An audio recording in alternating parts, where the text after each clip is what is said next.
Hi, welcome to Creative Ninja. Today I am gonna show you how to edit gold metallic business card. Download link mentioned in video description. Left click on Smart Object Layer. Click on Edit Contents. Link file open. Copy your business card design. Paste your business card design in link file.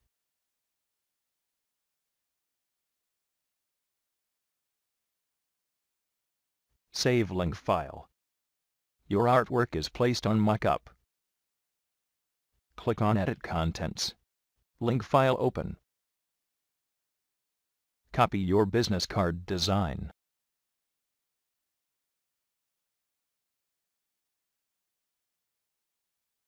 Paste your business card design in link file.